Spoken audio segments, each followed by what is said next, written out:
MS taste ടച്ചിലേക്ക് എല്ലാവർക്കും സ്വാഗതം. ഇന്ന് നമ്മൾ ഉണ്ടാക്കുന്നത് നല്ലൊരു ബീഫ് കറിയാണ്. പത്തിരിയുടെ കൂടെയും പൊറോട്ടയുടെ കൂടെയും നെയ്ച്ചോറിൻ്റെ കൂടെയും ഒക്കെ കഴിക്കാൻ പറ്റിയ നല്ലൊരു ബീഫ് കറിയാണിത്. ഇതിനായി ഞാൻ 1/2 കിലോ ബീഫ് കഴുകി വൃത്തിയാക്കി എടുത്തിട്ടുണ്ട്. ഇത് നമുക്കൊരു കുക്കറിലിട്ട് വേവിക്കാം. ഇതിലേക്ക് ഒരു സവാള അരിഞ്ഞത് ചേർക്കാം.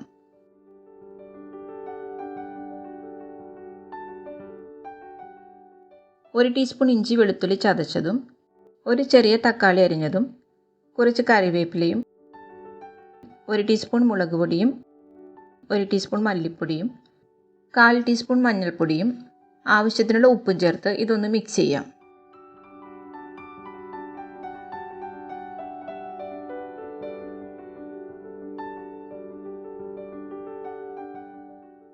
ഇതിലേക്ക് 1/4 കപ്പ് വെള്ളവും കൂടി ഒഴിച്ച് വേവിച്ചെടുക്കാം. ഹൈ ഫ്ലെയിമിൽ ഒരു വിസിൽ കഴിഞ്ഞ് മീഡിയം ഫ്ലെയിമിൽ 15 മിനിറ്റ് വേവിക്കണം. ഓരോ ബീഫിൻ്റെയും വേവിനനുസരിച്ച് ടൈമിൽ ചെറിയ വ്യത്യാസം വരാം. അപ്പോൾ എന്തോന്ന് നോക്കിയിട്ട് വേണമെങ്കിൽ കുറച്ച് സമയം കൂടി വെച്ചാൽ മതി.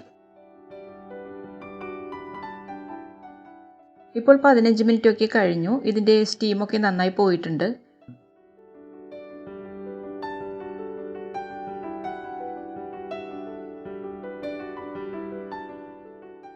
ബീഫ് ഇപ്പോൾ നന്നായി വെന്തിട്ടുണ്ട്. ഇനി നമുക്കൊരു പാൻ അടുപ്പിൽ വെച്ച് 3 ടേബിൾ സ്പൂൺ വെളിച്ചെണ്ണ ഒഴിച്ചു കൊടുക്കാം. ഇതിലേക്ക് കുറച്ച് കറിവേപ്പില ഇട്ട് കൊടുക്കാം.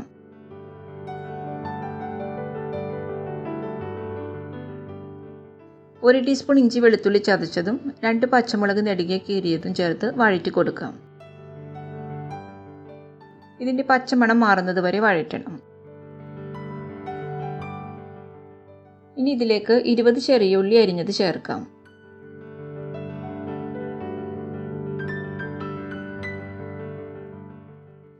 അല്പം ഉപ്പും ചേർത്ത് ഇതൊരു ഗോൾഡൻ കളറാകുന്നത് വരെ വഴറ്റി കൊടുക്കണം. ഇപ്പോൾ ഉള്ളിയൊക്കെ നന്നായി വഴന്നു വന്നിട്ടുണ്ട്. ഇനി ഇതിലേക്ക് പൊടികൾ ചേർക്കാം.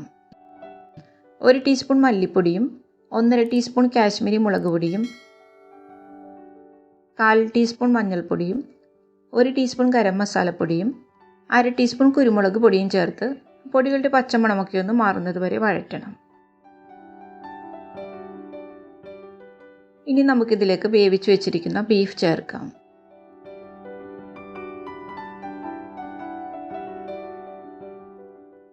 നന്നായിട്ട് മിക്സ് ചെയ്ത് കൊടുക്കാം.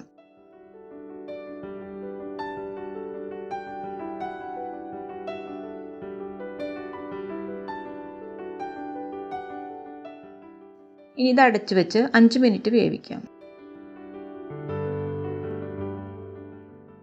മസാലയൊക്കെ ബീഫിലേക്ക് നന്നായിട്ട് പിടിക്കണം. ലോ ഫ്ലെയിമിൽ വെച്ചാൽ മതി. ഇപ്പോൾ 5 മിനിറ്റ് ആയി. ബീഫിലേക്ക് മസാലയൊക്കെ നന്നായി പിടിച്ചിട്ടുണ്ട്. ബീഫ് നല്ലപോലെ വെന്തിട്ടുണ്ട്.